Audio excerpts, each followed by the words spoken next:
Everyone, and welcome back. In this lecture we'll continue with our introduction to strings. We finished our last lecture by looking at adjacent strings, and we said that if we have adjacent strings they will be concatenated to make a single string. That's also true if the adjacent strings are also on a multiple line. This is a string, and if we continue this on a new line and say, let's say this is a string and it is a very long string, and continues on a new line. So this is a very long string. If we still run it, it will be, so in this case only the last part will be executed. We only see n continues on a new line. So if we have a very long string and if it continues, for writing purpose usually you'll see codes written like this. Instead of writing this whole string on one line, you'll see it being broken down or written on multiple lines. This is for readability purpose, so this is more neat than writing all of this in one line. So in this case we include the slash at the end of each sentence, each line. So this slash means it continues on a new line. Now if we run this, we see that the whole string is now concatenated, but that's how we write multiple lines. If we have a very long string, we add a slash at the end of each line. This basically means it continues on the next line. Good. Now I will introduce you to the print statement. So in the example above, if I have, this is a string and then this is another string on a new line. If I execute that, only the last statement is executed. This is another string on a new line. How about the first statement here? It's not executed. So in order to execute all statements, we use the print statement. So we say print, this is a string, and then we say print, this is another string on a new line. Now both of the statements will be executed. So that's the use of the print statement. So that will execute every statement that we write here. So print and then our string. Okay, let me show you. Earlier we looked at /n and I briefly mentioned /t.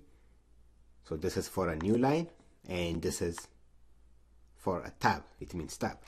Let's see how we can do those. So I can say print, let's say this is a statement, and then let's say tab, and this is another statement. So if we run this, you see here this is a statement and then tab, and this is another statement. So /t means tab. I can also say let's use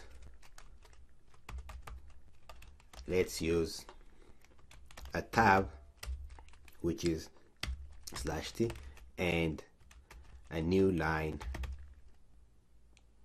/n. Anything after will be on a new line. So in this case we'll get, let's use a tab and then tab and a new line. So this statement, anything after will be on a new line. We'll see those. You see here, let's use a tab. Then we have a tab and a new line. We have a new line here, /n. So anything after that will be on a new line. We can also introduce another new line here. For instance, we can say /n,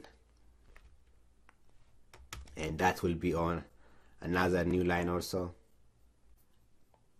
So that's how we can use tab and then new line. So /t for tab and /n for a new line. So this print statement, print is a statement in Python 2, whereas in Python 3, print is a function.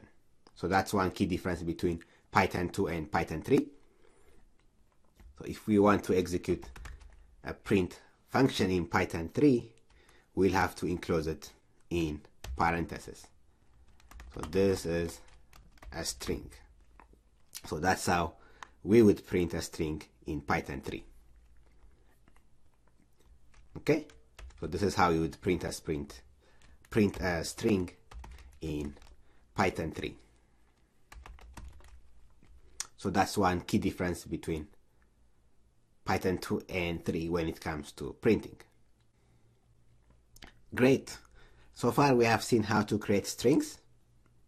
Next, let's see how we can access elements in our string. For instance, what if I want to access this element in my string? How can we do that? Let's start by storing our string in variables. So we can store our strings in variables. Let's say string name, that will be our variable, and then let's say I'm here. So this will be my string, I'm here, and I'm storing my string in a variable called string underscore name. And we can store our string in any variable that we want. For instance, we can say ss string variable. We can use any variable that we want. Once we have that, once we save our strings in a variable, if we call our, for instance, variable ss, we get string variable. And if we call our variable string name, we get I am here. Okay. So in the example here, ss, we have string variable. What if I want to grab r, just the character r in my string ss? How can I do that? So we can use what is known as indexing. I can simply say ss and then indexing, r is at index 2. So if I say ss rectangular bracket and then 2, that will give me r. So this is how we can access elements in my string. We use indexing. Indexing starts from 0. So here s will be index 0, and then this will be index 1, 2, 3, 4, 5. The empty space will be 6, and then 7, 8, 9, 10, 11, and so on. So indexing starts with 0, and then we use rectangular brackets or braces for indexing. If I want to grab the empty space here, that will be at index what? So 0, 1, 2, 3, 4, 5, 6. So if I say my string ss, my variable ss at index 6 will be an empty space. So this is how we can grab certain elements in a given string. And if we want to grab more than one element, let's say if I want to grab this var, how can I do it? For that we use what's known as index slicing. So we'll have to pass our index as a slice.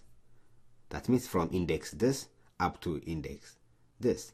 So let's see that. So this is index 0, and then 1, 2, 3, 4, 5, 6, 7. V is at index 7.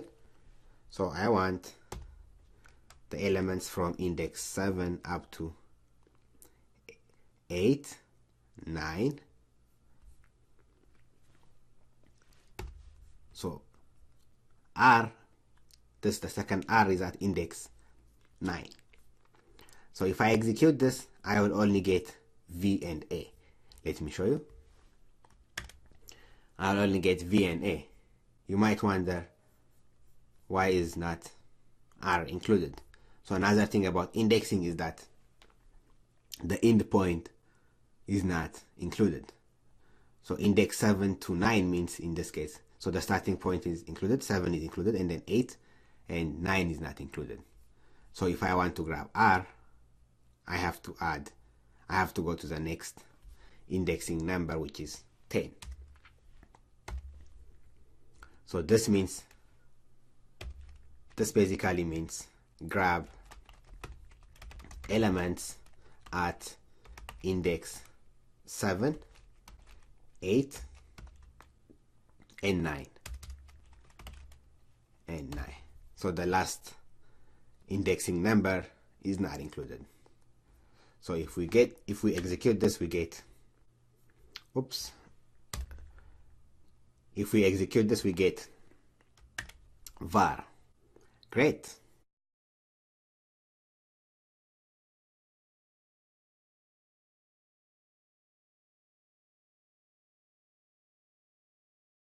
Hello everyone, and welcome back. In this lecture, we'll learn about string operations.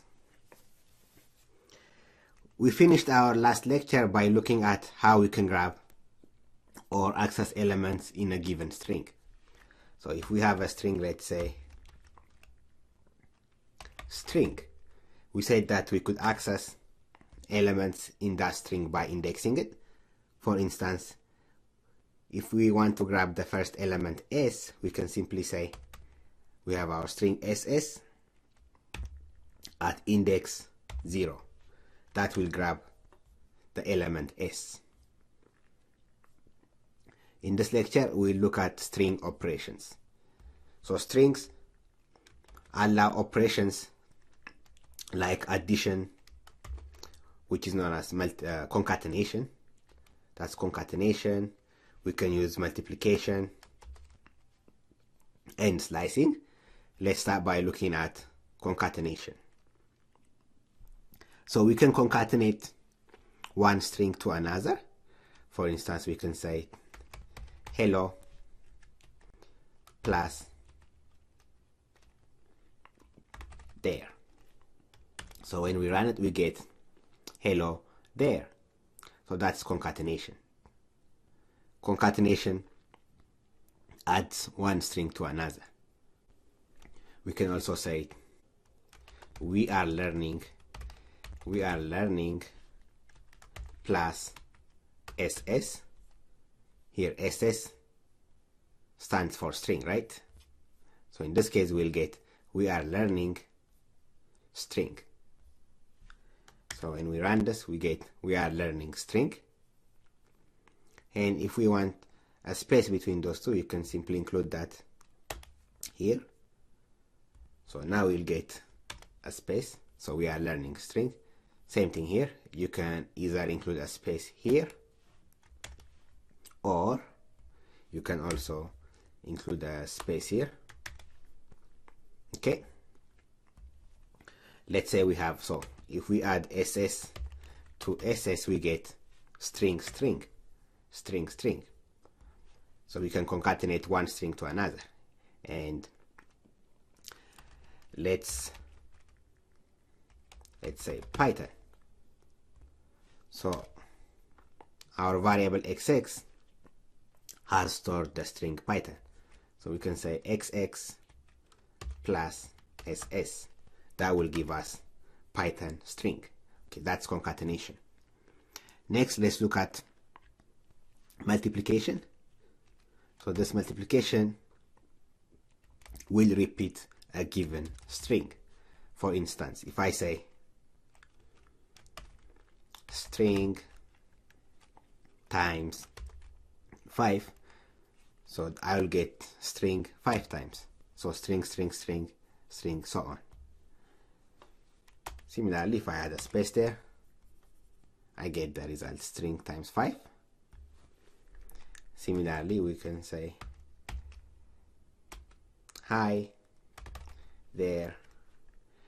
Then if we multiply by 5, we get hi there, hi there. So that's concatenation, that's multiplication. Next, let's look at slicing. We have looked at slicing earlier. We use slicing to access elements in a string. Let's say we are here and it is cold.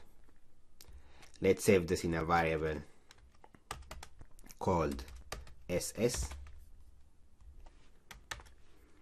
Notice here I'm storing most of my strings in a variable ss. You might ask the question, wow, when you call ss, it's printing we are here and it's cold. Why doesn't it print the previous variables that we have saved? So in this case, we can override a name of a variable. Okay, whichever gets executed last will be the value for that variable ss. So that's why I keep saving it in the same variable. So once we save this and then run it, so Python will only remember this last variable ss. Okay, in this case it will not remember all the previous ss variables, so you don't have to worry about that. But if you want, you can save it in different variables. It doesn't matter. Okay, here it says we are cold, we are here and it's cold. So if I want to access a certain element, we can say ss at index, let's say 8. That will give us e. What if I say ss at index 34? That will give us an error. It says string index out of range. That's because we don't have an index 34.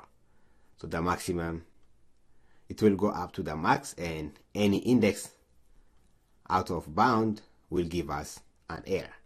So here it says string index out of range. Great. Indexing also works in negative indexing. What do I mean? I can use negative numbers. For instance, if I want to grab the last element here, one way is to start from here and then say 0 index. This is index 0, 1, 2, 3, 4, 5, 6, and so on until I get to the last index. That's the long way. The short way is we can say index ss at index -1. This means the last element, which is d here. So we can do that. So this will be index -1. This will be index -2, -3, and -4. So if I want to grab this element or value c, I can say, so my variable ss at index -4, that will grab c. And what if I say colon? So this means, colon means grab everything from beginning to the end.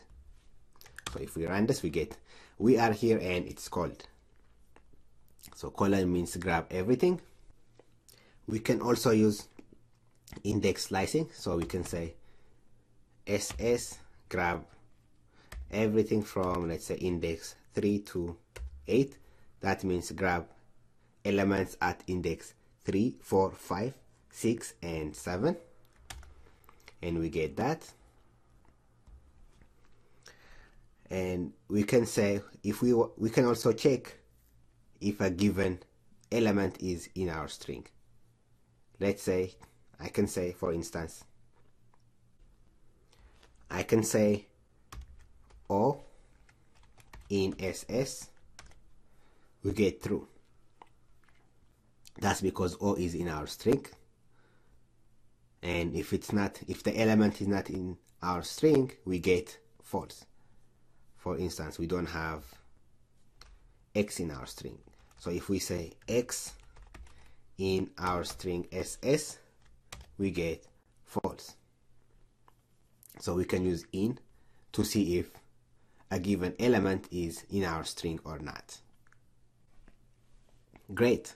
To summarize what we have learned in this lecture, we looked at some of the string operations that we can use on strings. We looked at concatenation, we looked at multiplication and how we can